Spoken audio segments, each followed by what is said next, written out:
പിതാവിന്റെയും പുത്രന്റെയും പരിശുദ്ധാത്മാവിന്റെയും നാമത്തിൽ ആമേൻ. അമ്മേ പരിശുദ്ധമേ, അമ്മേ പരിശുദ്ധമേ, ദൈവമാതാവേ, കൃപാസനത്തിലൂടെ ഞങ്ങളുടെ ദേശത്തിനും അമ്മ മധ്യസ്ഥം തേടി തന്ന എല്ലാ അനുഗ്രഹങ്ങൾക്കും കൃപകൾക്കും ഞങ്ങളിപ്പോൾ ഹൃദയം നിറഞ്ഞ നന്ദി പറയുന്നു. അമ്മേ പരിശുദ്ധമേ, അമ്മേ പരിശുദ്ധമേ, ദൈവമാതാവേ, 2004 ഡിസംബർ 7-ാം തീയതി ഉച്ചകഴിഞ്ഞ് 2:30 കൃപാസനത്തിൽ സംഭവിച്ച അമ്മയുടെ പ്രത്യക്ഷപ്പെടലിനെ കുറിച്ച് തിരുസഭയ്ക്ക് സമർപ്പിച്ചിരിക്കുന്ന പഠനരേഖകളുടെ മേൽ സഭാത്മകമായ പഠനം ആരംഭിക്കുവാൻ ഞങ്ങൾ പ്രാർത്ഥിക്കുന്നു.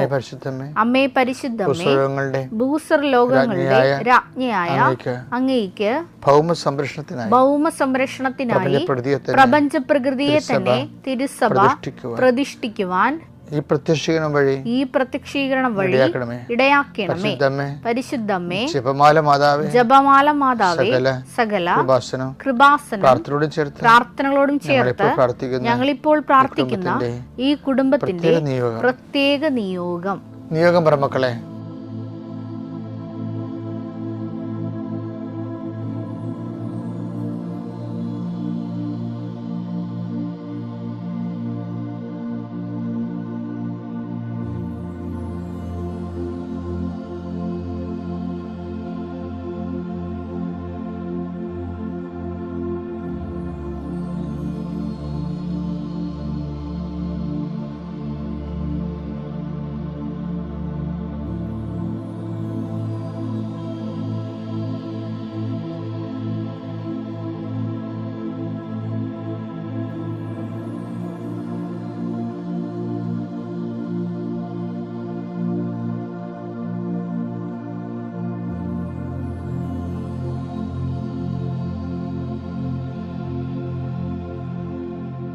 അമ്മയുടെ പ്രത്യക്ഷീകരണത്തിന്റെ ഈ അനുഗ്രഹവേളയിൽ ഞങ്ങൾക്ക് സാധിച്ചു തരുവാൻ കനിയണമേ.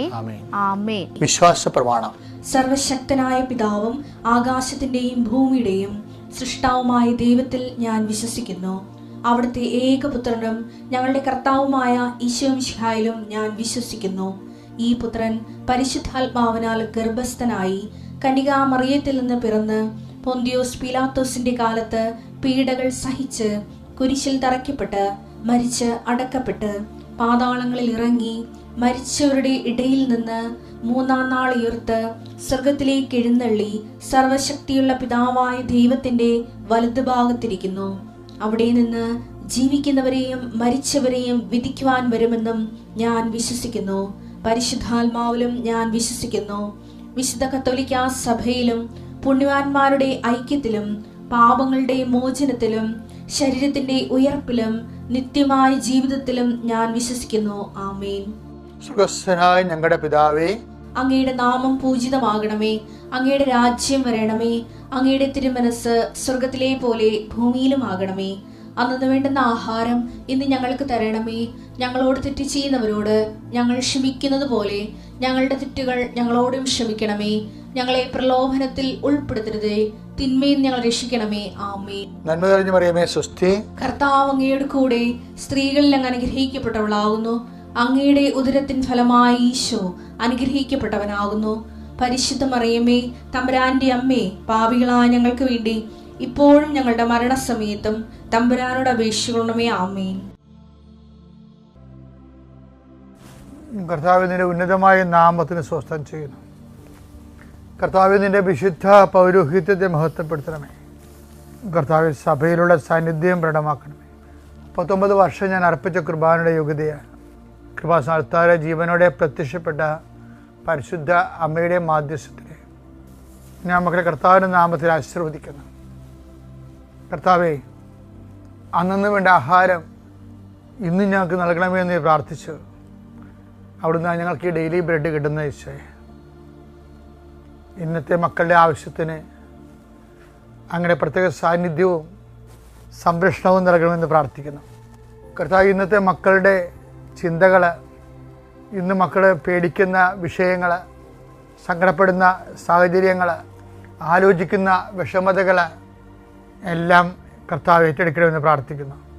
നിൻ്റെ യാത്ര, നിൻ്റെ ജോലി, നിൻ്റെ സംരംഭങ്ങൾ, നീ ഉത്തരം കൊടുക്കേണ്ട വ്യക്തികൾ, നിന്നെ അലട്ടുന്ന മാനസികാവസ്ഥകൾ കർത്താവ് ഏറ്റെടുക്കട്ടെ എന്ന് പ്രാർത്ഥിക്കുന്നു.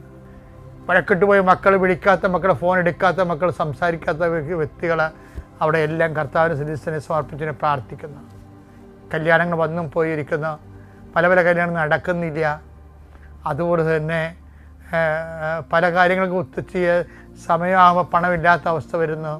എന്ത് ചെയ്യുമെന്ന് അറിയാൻ പാടില്ലാതെ നിൽക്കുന്ന, അന്തം മുട്ടി നിൽക്കുന്ന മക്കളെ അവർ കർത്താവിൻ്റെ നാമത്തിൽ അവരെ ആശീർവദിക്കുന്നു. കർത്താവെ, എങ്ങനെ ജീവിക്കും എന്ന് വിചാരിച്ച് ഒരു വഴിയും കാണാതിരിക്കുന്നവർക്ക് ഇന്ന് നീ വഴി കാണിക്കണം കർത്താവെ. 17 മണിക്കൂറിനുള്ളിൽ അവർക്ക് വഴി കാണിക്കാൻ വേണ്ടി പരിശുദ്ധ ദൈവമാതാവിനെ ഏൽപ്പിക്കുന്നു. എൻ്റെ കർത്താവിൻ്റെ ഉന്നതമായ നാമത്തിൽ, സഭയുടെ അധികാരത്തിൽ, കുരിശിൻ്റെ അടയാളത്തിൽ, ദൈവശക്തിയ ദൈവവേദനെ ഞാൻ അനുഗ്രഹിക്കപ്പെടട്ടെ. എല്ലാ നിയമത്തിൻ്റെ കാർക്കശ്യമാണ്.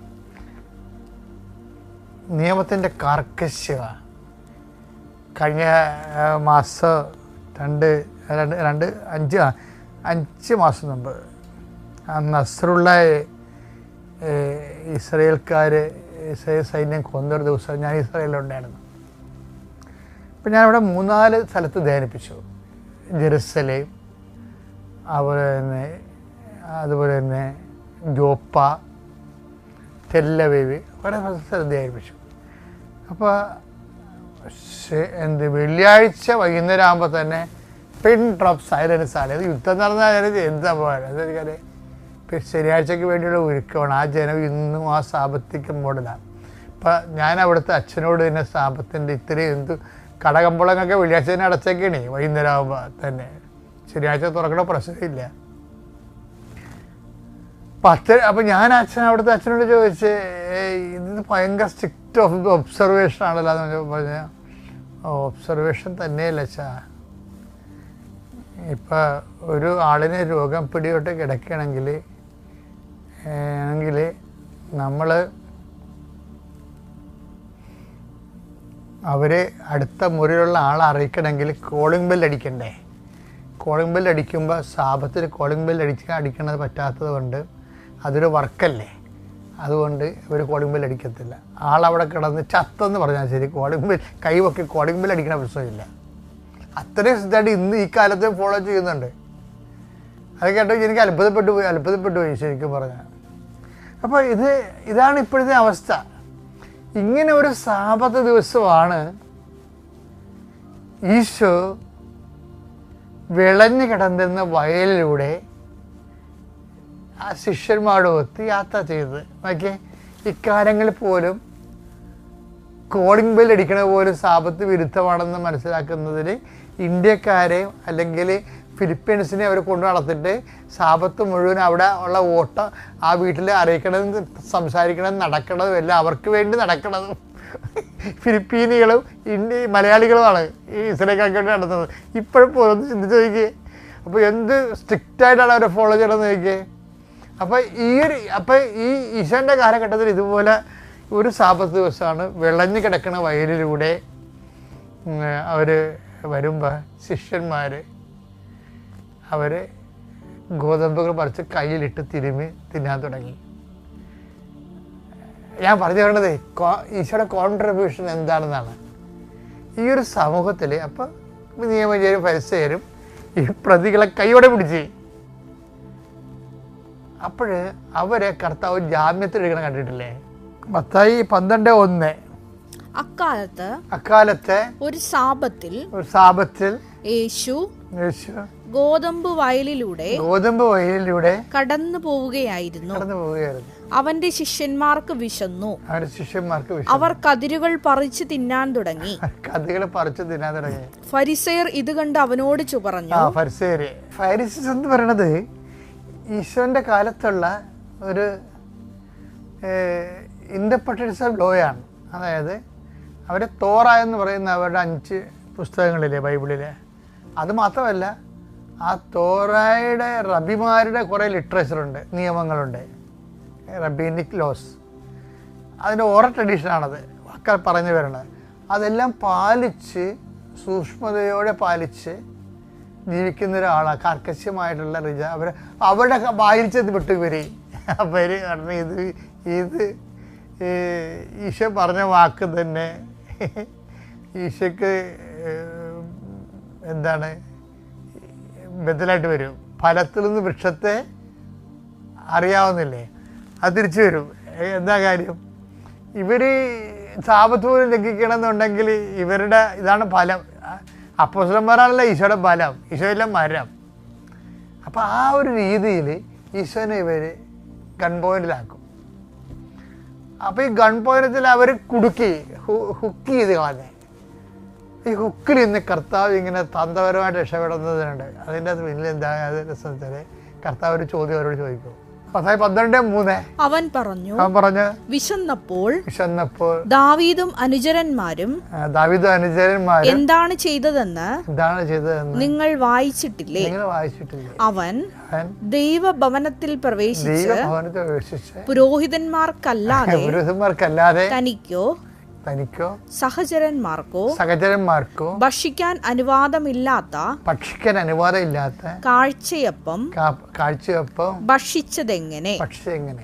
അപ്പോൾ അതൊക്കെ ഇവർ ജാമ്യത്തിലെടുക്കാൻ വേണ്ടി അവിടെ അപ്പം നിയമം കർക്കശമാണെങ്കിലും വിശപ്പ് അതിനേക്കാൾ കർക്കശമായിട്ട് കർത്താവ് മനസ്സിലാക്കി. നിയമത്തെക്കാൾ വലുതാണ് വിശപ്പ് എന്നുള്ളത് ഈശോയുടെ ഏറ്റവും വലിയ ഫൈൻഡിങ്സാണ്. ഇത് വെച്ച് അപ്പോസ്തലന്മാർ അണ്ടർസ്റ്റാൻഡ് ചെയ്യുകയാണ്. അപ്പോസ്തലന്മാർ പേടിച്ചിരിക്കുകയായിരുന്നു, ഒരു ഡിസ്മിസൽ ഉറപ്പാണെന്നും പറഞ്ഞിരിക്കുകയായിരുന്നു.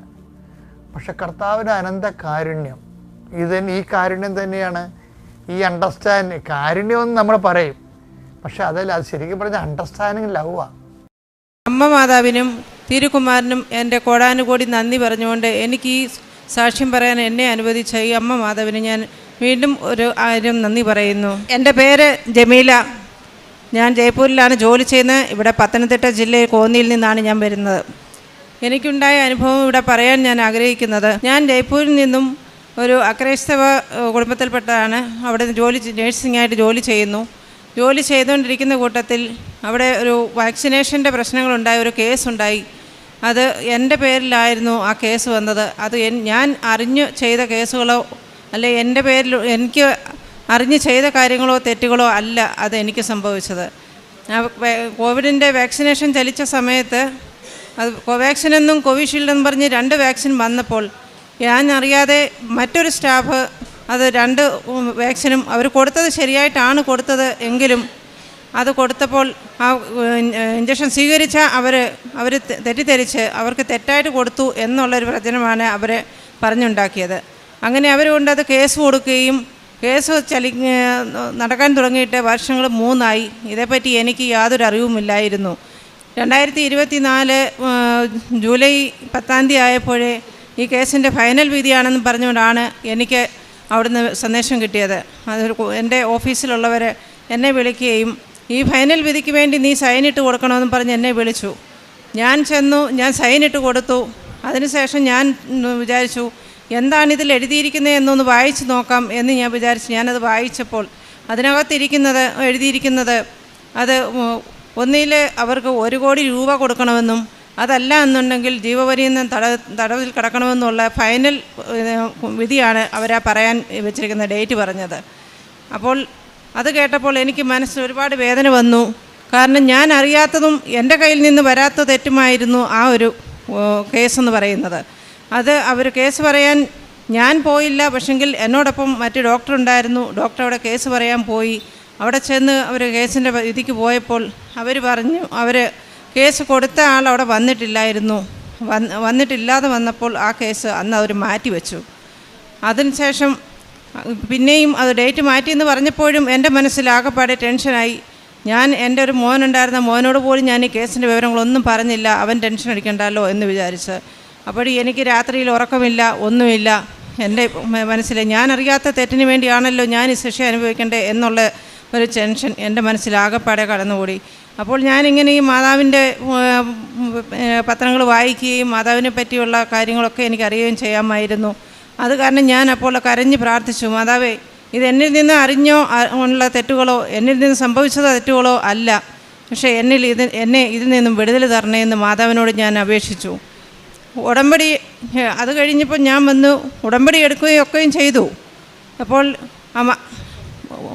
2024 ജൂലൈ 10 സെപ്റ്റംബറിൽ ഞാനിവിടെ വന്ന് ഉടമ്പടി എടുക്കുകയും ചെയ്തു. അപ്പോൾ എനിക്ക് സാക്ഷ്യം പറയണമെന്നുള്ളതിലായിരുന്നു ഞാൻ വന്നത്. അന്നെനിക്ക് പറയാൻ പറ്റിയില്ല. പിന്നെ അതിനുശേഷം ആ കേസ് ഒരാഴ്ച കഴിഞ്ഞപ്പോൾ ആ ഡോക്ടർ തന്നെ എന്നോട് വന്ന് ഞാൻ ഡ്യൂട്ടിയിലിരുന്നപ്പോൾ പറഞ്ഞു ഒരു ഗുഡ് ന്യൂസ് ഉണ്ടെന്ന്. അപ്പോൾ ഞാൻ ചോദിച്ചു എന്താണ് സാറേ? അപ്പോൾ എന്നോട് പറഞ്ഞു ആ വിധി നമ്മുടെ ഫേവറിലാണ് ആ വിധി ഫൈനലായിരിക്കുന്നത്. അതുകൊണ്ട് ഇനിയും നിനക്കതിൽ നിന്ന് യാതൊരു ബുദ്ധിമുട്ടും ഉണ്ടാകത്തില്ല. അതിൻ്റെ പേപ്പറുകൾ നീ വാങ്ങിച്ചോണം, ഇവിടെ നിന്ന് ഓഫീസിൽ നിന്നും അതിൻ്റെ കോപ്പി നീ എടുത്ത് വാങ്ങിച്ചോണം എന്ന് എന്നോട് പറഞ്ഞു.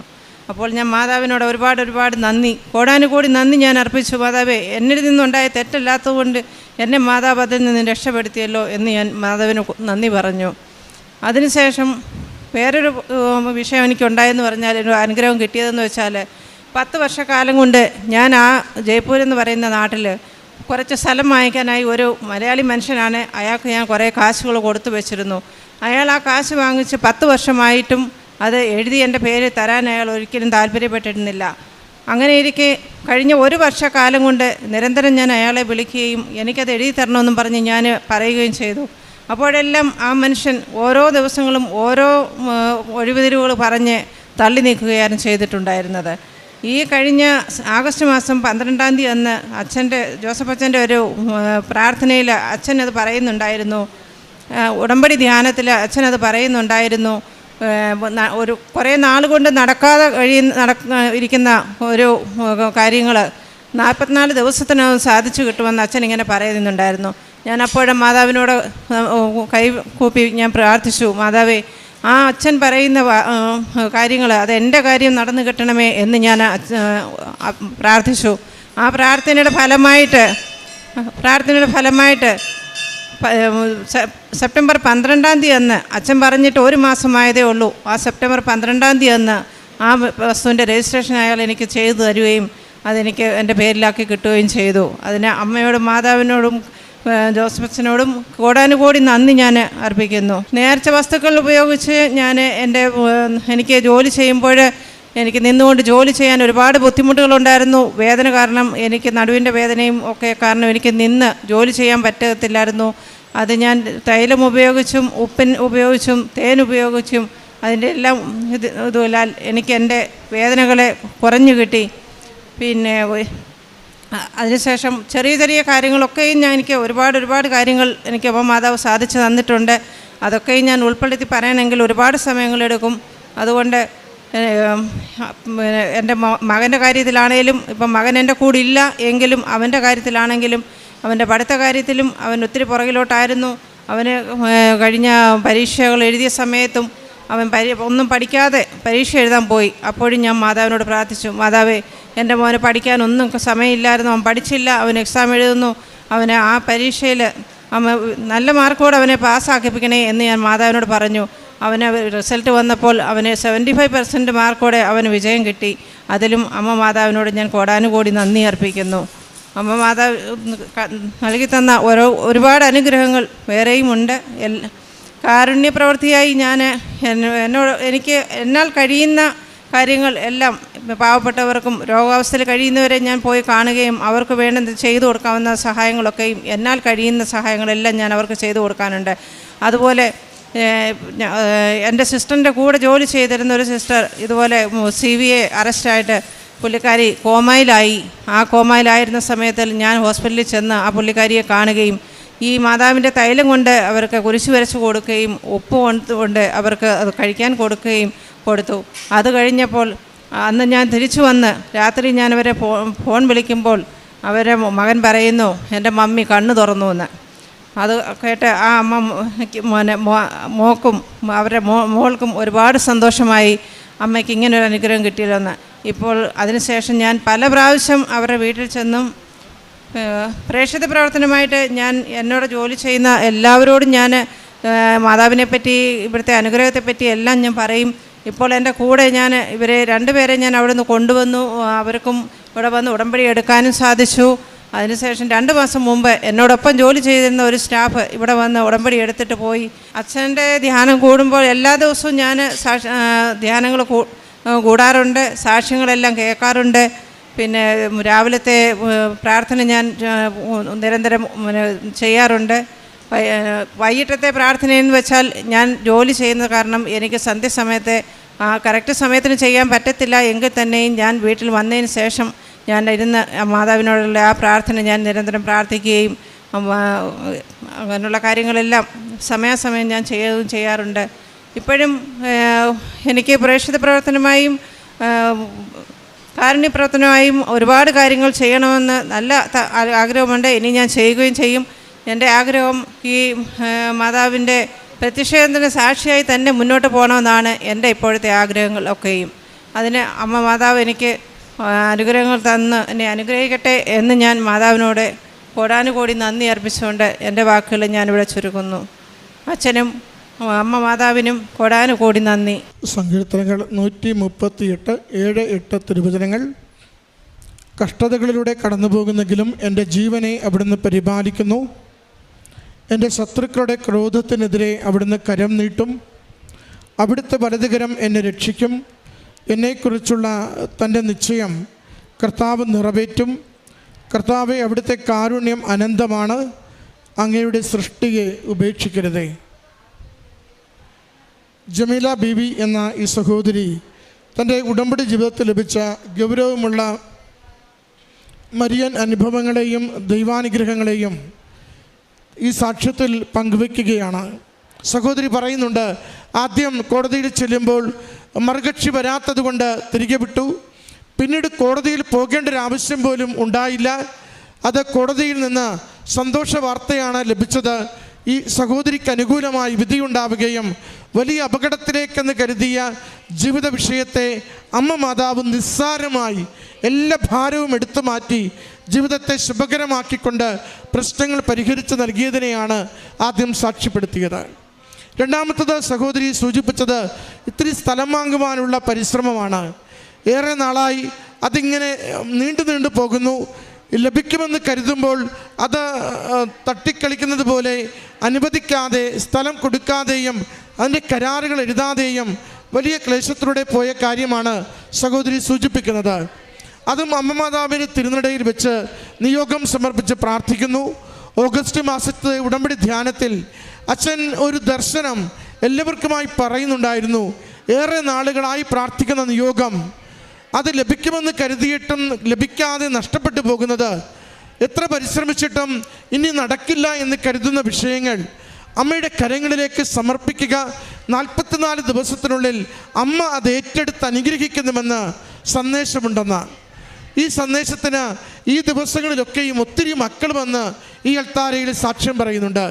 സഹോദരി പറയുന്നുണ്ട്, ഞാൻ ആ ഉടമ്പടിയിൽ അച്ഛൻ്റെ ധ്യാനം കൂടി ഈ നിയോഗം വെച്ചു. അത് ഓഗസ്റ്റ് 12-നാണ് ഞാൻ ധ്യാനം കൂടുന്നത്. ഏതാണ്ട് സെപ്റ്റംബർ 12 ആകുമ്പോൾ എൻ്റെ ആ പ്രശ്നങ്ങൾ മുഴുവനും മാറി. സ്ഥലം എഗ്രിമെൻ്റ് ചെയ്തു, ആധാരം ചെയ്തു, അതിൻ്റെ എല്ലാ ഇടപാടുകളും തീർന്നു. ഞാൻ ഏറെ നാളായി, വർഷങ്ങളായി പരിശ്രമിച്ചു കൊണ്ടിരുന്ന ആ ഒരു പരിശ്രമം എനിക്ക് അമ്മ മാതാവ് സമയ ചുരുക്കത്തിൽ, അച്ഛന് ലഭിച്ച ദർശനത്തിൻ്റെ ചുരുക്കത്തിൽ അതിൻ്റെ സന്ദേശപ്രകാരം അനുവദിച്ച് കിട്ടിയെന്ന. പ്രിയമുള്ളവരെ, ഉടമ്പടി നമുക്കെപ്പോഴും അങ്ങനെയാണ്. ഉടമ്പടിയിൽ ജീവിക്കുകയും ഉടമ്പടി ഹൃദയത്തോട് ചേർത്ത് പിടിക്കുകയും ചെയ്യുമ്പോൾ എത്ര വലിയ പ്രശ്നവും വളരെ നിസ്സാരമായി മാറിപ്പോകുന്നത് നമുക്ക് കാണാനാവും. നമുക്ക് എത്ര കണ്ട് അമ്മ മാതാവിനെ അറിഞ്ഞ് ആദരവോടെ ഹൃദയത്തിൽ അംഗീകരിച്ച് സ്നേഹിക്കുവാൻ സാധിക്കുന്നുവെന്നത് പ്രധാനപ്പെട്ട കാര്യമാണ്. അമ്മയുടെ പ്രത്യക്ഷീകരണത്തിൽ നമ്മൾ വിശ്വസിക്കുമ്പോൾ നമ്മുടെ കുറവുകൾ പോലും പരിഗണിക്കാതെ ജീവിത വിഷയങ്ങളുടെ മേൽ തീരുമാനം നൽകിക്കൊണ്ട് എൻ്റെ സാക്ഷിയായി ലോകത്തിൽ ജീവിക്കുകയെന്ന സന്ദേശം അമ്മ നമുക്ക് കൈമാറുകയാണ്. ഉടമ്പടി ജീവിതത്തിൻ്റെ ആദ്യ നാളുകളിൽ ലഭിക്കുന്ന ഓരോ അനുഗ്രഹവും അത് ജോസഫച്ചൻ പറയുന്നത് പോലെ നമുക്ക് ഒരു ഇൻസെൻറ്റീവാണ്. നാം തുടങ്ങുന്ന ഉടമ്പടി ജീവിതം തുടരുവാൻ വേണ്ടി, ഇത് ഫലമുള്ളതാണെന്ന് ഓർമ്മിപ്പിക്കുവാൻ വേണ്ടി അമ്മയിൽ ആശ്രയിക്കുമ്പോൾ ഏതു വലിയ പ്രശ്നത്തിലും ഏതു വലിയ കുറവിലും നിന്നെ കരകയറ്റുവാനുള്ള കഴിവും കൃപയും അമ്മയിലൂടെ ഈശോ കൈമാറുമെന്ന് നമ്മളെ ഓർമ്മിപ്പിക്കുന്നതാണ്. സഹോദരി, അതാണ് സാക്ഷ്യം ചുരുക്കുമ്പോൾ പറയുക, നിത്യതയോളം അമ്മയുടെ ഉടമ്പടിയിൽ ജീവിക്കുവാൻ ആഗ്രഹിച്ചുകൊണ്ടാണ് ഞാൻ ഇന്ന് മുന്നേറുന്നതെന്ന്.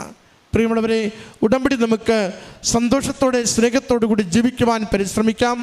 ഉടമ്പടി എത്ര കണ്ട് നമ്മൾ വിശ്വാസത്തിലെടുക്കുന്നുവോ അതിലേറെ വിശ്വാസത്തോടെ ഈശോ അമ്മ മാതാവിലൂടെ നമുക്ക് ഇടപെടുകയും നമ്മുടെ ജീവിത പ്രശ്നങ്ങൾക്ക് പരിഹാരങ്ങൾ നൽകുകയും ചെയ്യും.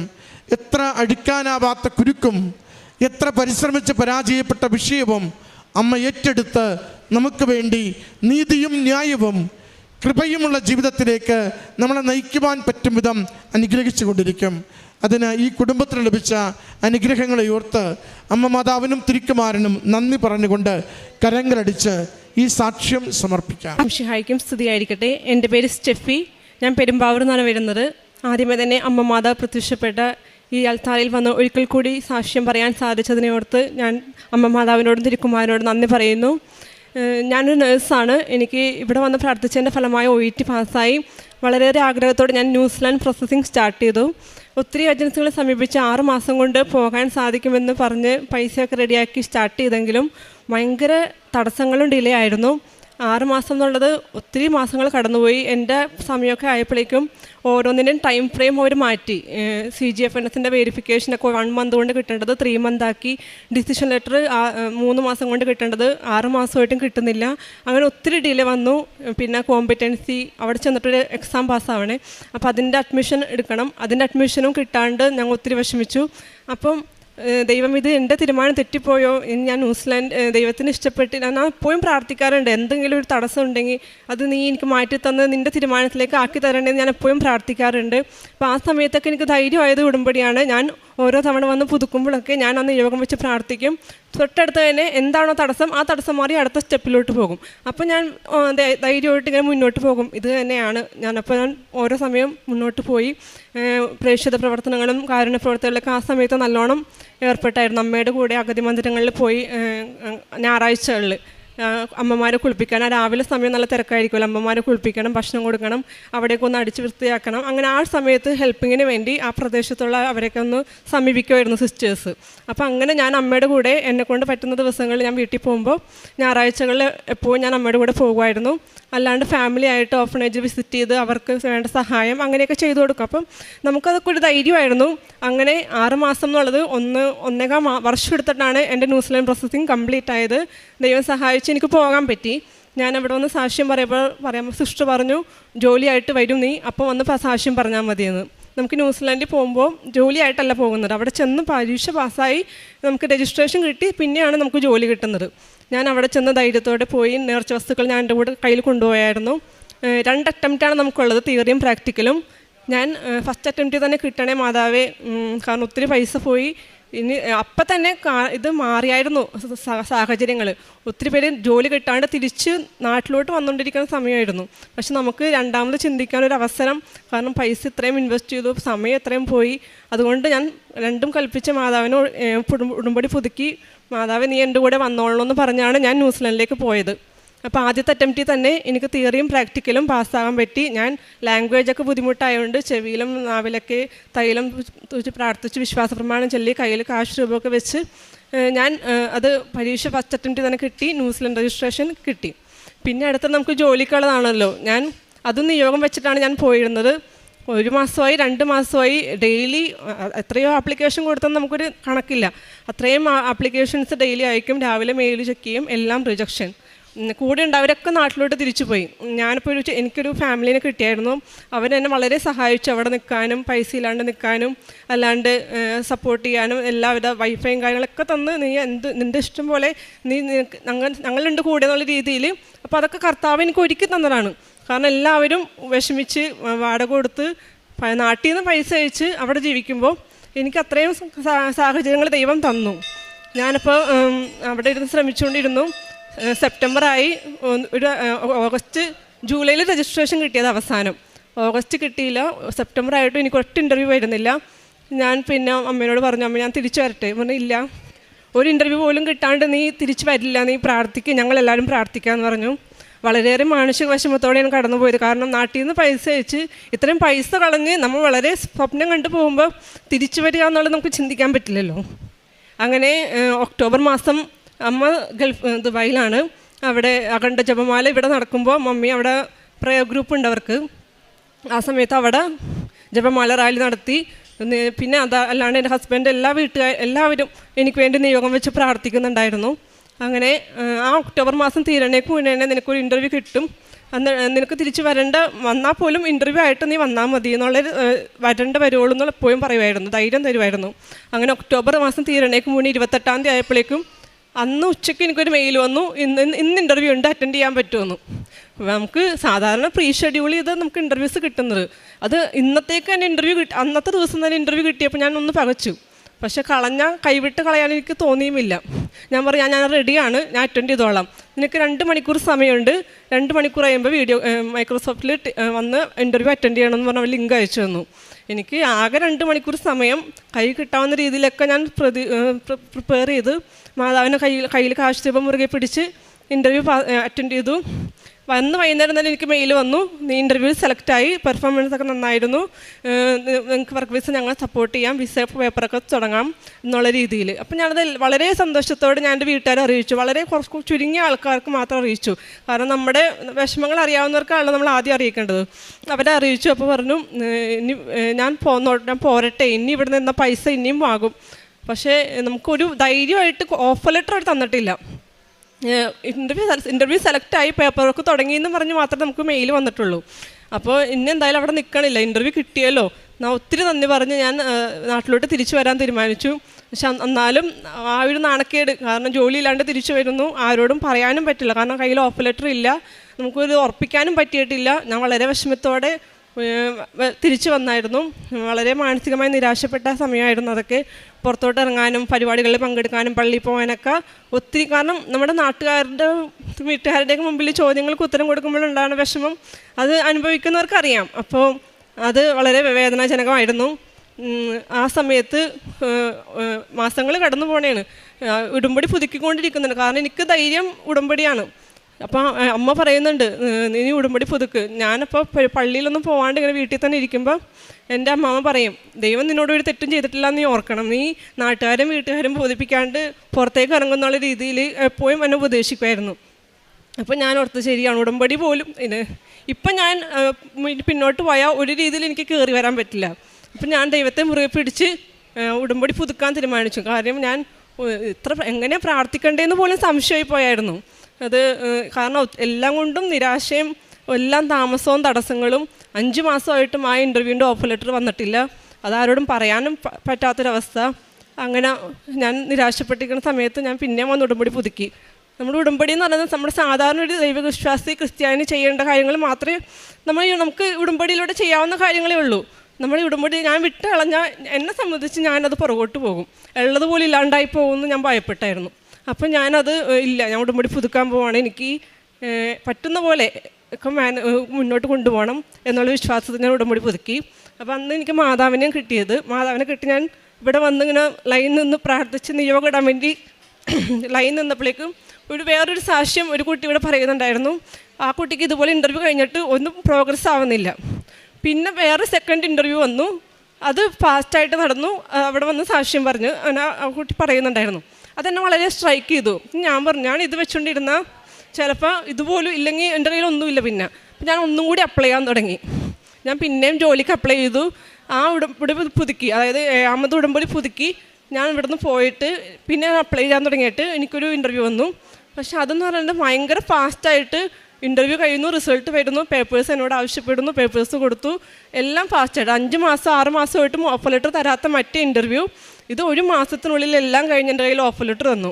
അപ്പം ഞാൻ പറഞ്ഞു അത് ഡ്രോപ്പ് ചെയ്തിട്ട് ഇത് സെലക്ട് ചെയ്യാൻ വേണ്ടി തീരുമാനിച്ചു. കാരണം ആ സാക്ഷി എന്നെ വളരെയധികം ഇൻഫ്ലുവൻസ് ചെയ്തായിരുന്നു. അന്ന് ഞാൻ ആ ഉടമ്പടി പുതുക്കാൻ നേരത്ത് മാതാവിനെ പിടിച്ചുകൊണ്ട് നിൽക്കുന്നു കേൾക്കുന്ന സമയത്ത്. സോ അതുകൊണ്ട് എനിക്കൊരു ഡിസിഷൻ എടുക്കാൻ എളുപ്പമുണ്ടായിരുന്നു. ഞാനതുകൊണ്ട് 2ാമത്തെ ഇൻ്റർവ്യൂ ഓപ്റ്റ് ചെയ്തു.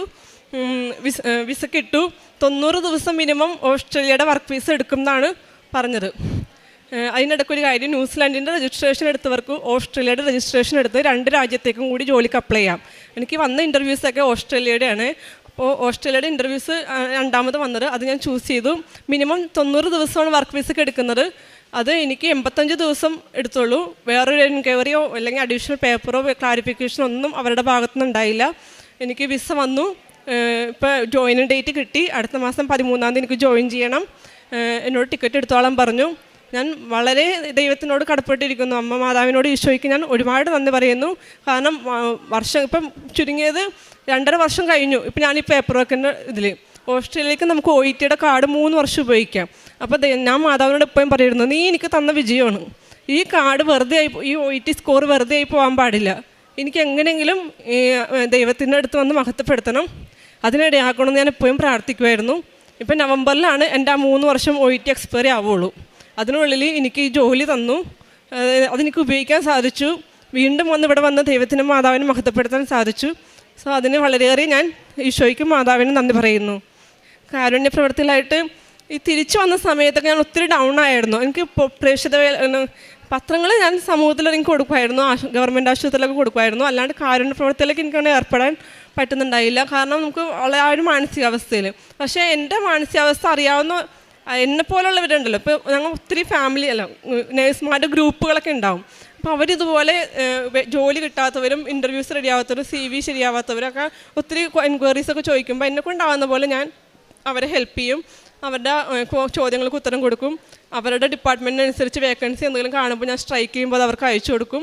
കാരണം അവരുടെ വിഷമം നമുക്കേ മനസ്സിലാവുള്ളൂ, ഒരേ തലത്തിൽ നിൽക്കണമുണ്ട്. അപ്പം അങ്ങനെ ഞാൻ അവരെ ഹെൽപ്പ് ചെയ്യുമായിരുന്നു. പിന്നെ സാമ്പത്തികമായിട്ട് മുന്നോട്ട് വന്നവരൊക്കെ എന്തെങ്കിലും രീതിയിൽ ചെറുതായിട്ടാണെങ്കിലും സഹായിക്കുമായിരുന്നു. പിന്നെ ന്യൂസിലൻഡിൻ്റെ സമയത്ത് ഞാൻ പോയ സമയത്ത് ഈ പറഞ്ഞ പോലെ അഗതി മന്ദിരങ്ങളിലും ഓർഫണേജിലൊക്കെ പോയി സഹായിക്കാൻ സാധിച്ചു. പത്രങ്ങളൊക്കെ കൊടുത്തു. പിന്നെ നേർച്ച വസ്തുക്കൾ ഞാൻ പറഞ്ഞ തേനും വ്യഞ്ചരിച്ച തൈലവും കാശുരൂപവും ഞാൻ ശരിക്കും ഉപയോഗിക്കാൻ പറ്റി ഇൻ്റർവ്യൂവിലും എക്സാമിൻ്റെ സമയത്തൊക്കെ. സോ ഒരിക്കൽ കൂടി അമ്മ മാതാവിനെ ഈശോയ്ക്കും 1000 ഞാൻ നന്ദി പറയുന്നു. റൂത്തിൻ്റെ പുസ്തകത്തിൽ നിന്ന് 2-ാം അധ്യായം 12-ാം തിരുവചനം. നിന്റെ പ്രവൃത്തികൾക്ക് കർത്താവ് പ്രതിഫലം നൽകും. നീ അഭയം പ്രാപിച്ചിരിക്കുന്ന ഇസ്രായേലിൻ്റെ ദൈവമായ കർത്താവ് നിന്നെ സമൃദ്ധമായി അനുഗ്രഹിക്കും. റൂത്ത് എന്ന് പറയുന്നത് ഒരു വിധവയായ പെൺകുട്ടിയാണ്. അവൾക്ക് ബോവാസ് എന്ന് പറയുന്ന സഹോദരന് നൽകുന്ന ഒരു ആശ്വാസ വചനമാണ് നാം കേട്ടത്. നമ്മുടെ പ്രവൃത്തികൾക്കെല്ലാം കർത്താവ് പ്രതിഫലം നൽകും എന്നാണ് നമ്മെ ഈ വചനത്തിലൂടെ ഓർമ്മിപ്പിക്കുന്നത്. ജോസഫ് അച്ഛൻ നമ്മെ എപ്പോഴും ഓർമ്മിപ്പിക്കാറുണ്ട്, നമ്മുടെ കാരുണ്യ പ്രവൃത്തികളും പ്രേക്ഷിത പ്രവർത്തനങ്ങളും ഈശോയ്ക്ക് ഇഷ്ടപ്പെട്ടുവെങ്കിൽ നമ്മുടെ പ്രത്യക്ഷീകരണ സാക്ഷ്യം വളരെ പെട്ടെന്ന് സാധ്യമാകും, നമ്മുടെ എല്ലാ അനുഗ്രഹങ്ങളും പെട്ടെന്ന് സാധ്യമാകുമെന്ന് അച്ഛൻ നമ്മെ ഓർമ്മിപ്പിക്കാറുണ്ട്. ഈ മകൾക്ക് ന്യൂസിലാൻഡ് തുടങ്ങിയിട്ടുള്ള തടസ്സങ്ങളെല്ലാം യാക്കോബിനെ പോലെ ഒരു വലിയ മല്ലയുദ്ധത്തിന് ശേഷം എന്നെ അനുഗ്രഹിക്കാതെ പറഞ്ഞുവിടരുതേ എന്നുള്ളൊരു വലിയ പ്രാർത്ഥനയോടുകൂടിയാണ് ഈ മകൾ ഓസ്ട്രേലിയൻ സ്കോർ പാസ്സായി ഇവിടെ ഇന്ന് തൻ്റെ വിസയുമായി നമ്മുടെ മുൻപിൽ നിൽക്കുന്നത്. ഈശോയ്ക്കും പരിശുദ്ധ അമ്മയ്ക്കും നന്ദി പറയാം. ജപമാല റാലിയിലൂടെ ലഭിച്ചിട്ടുള്ള അനുഗ്രഹങ്ങൾക്ക് ഇപ്പോഴും നമ്മുടെ മക്കൾ, നമ്മുടെ സഹോദരങ്ങൾ എപ്പോഴും സാക്ഷ്യം പറഞ്ഞു കഴിഞ്ഞിട്ടില്ല. കഴിഞ്ഞ വർഷത്തെയും അതിനു മുൻപുള്ള വർഷങ്ങളിലെയും ജപമാല റാലിയിൽ ഒരുപാട് അനുഗ്രഹങ്ങളാണ് നന്ദി പറയാനായി മക്കൾ കടന്നു വരുന്നത്. നമുക്ക് ഈശോയ്ക്കും പരിശുദ്ധ അമ്മയ്ക്കും നന്ദി പറയാം. സമയഘടികാരം നെഞ്ചിൽ ചാർത്തി ഈ അൾത്താരയിൽ പ്രത്യക്ഷപ്പെട്ട ഈ അമ്മ ഇന്നും നമ്മുടെ സമയത്തിന് മേൽ അധികാരം കാണിച്ചുകൊണ്ടാണ് പരിശുദ്ധ അമ്മ നമ്മെ അനുഗ്രഹിച്ചുകൊണ്ടിരിക്കുന്നത്. നമ്മുടെ എല്ലാ സംബന്ധിതമായ എല്ലാ പ്രശ്നങ്ങളും പരിശുദ്ധ അമ്മയ്ക്ക് സമർപ്പിച്ചുകൊണ്ട് പ്രാർത്ഥിക്കാം. ഈ മകളുടെ ജീവിതത്തിൽ എപ്പോഴും പരിശുദ്ധ അമ്മ കൂടെ നടന്നു എന്നുള്ളൊരു വലിയ അനുഭവമാണ്. തൻ്റെ വിസയ്ക്ക് സമയം എടുക്കുന്നു എന്ന് കണ്ടപ്പോൾ വളരെ നല്ലൊരു ഓഫറാണ് ഈ മകൾക്ക് പരിശുദ്ധ അമ്മ ഈശോയിൽ നിന്ന് പ്രാപിച്ചു കൊടുത്ത് അനുഗ്രഹം നൽകിയിരിക്കുന്നത്. അതിനെ മകൾ എന്നും വളരെ കടപ്പാടോടുകൂടി ഇനിയുള്ള ഓസ്ട്രേലിയയിലെ ഒരു ജീവിതം ഈശോയ്ക്ക് വേണ്ടിയായിരിക്കും. ഈശോയെ ഞാൻ പകർന്നു കൊടുക്കും, എൻ്റെ വിശ്വാസ ജീവിതത്തിൽ ഒരിക്കലും ഒരു ദുരന്തമുണ്ടാകാൻ ഞാൻ അനുവദിക്കുന്നില്ല എന്നുള്ള വലിയ പ്രതിജ്ഞയോടെയാണ് ഈ അൾത്താരയിൽ നിറങ്ങുന്നത്. വിസ ലഭിക്കാൻ ബുദ്ധിമുട്ടുള്ള എല്ലാ മക്കളെയും, അതുപോലെ തന്നെ ജോലിയില്ലാത്ത മക്കളെയും ജോലിക്കായി വിഷമിക്കുന്ന എല്ലാ മക്കളെയും ഈ സാക്ഷ്യത്തോട് ചേർത്ത് വെച്ചുകൊണ്ട്, നമ്മുടെ എല്ലാ നിയോഗങ്ങളെയും ചേർത്ത് വെച്ചുകൊണ്ട്, എല്ലാ നഴ്സസിനും വേണ്ടി ഈ പ്രാർത്ഥിച്ചുകൊണ്ട് ഈശോയ്ക്കും പരിശുദ്ധ അമ്മയ്ക്കും നല്ലൊരു കയ്യടി നൽകി ഈ സാക്ഷ്യം നമുക്ക് സമർപ്പിക്കാം.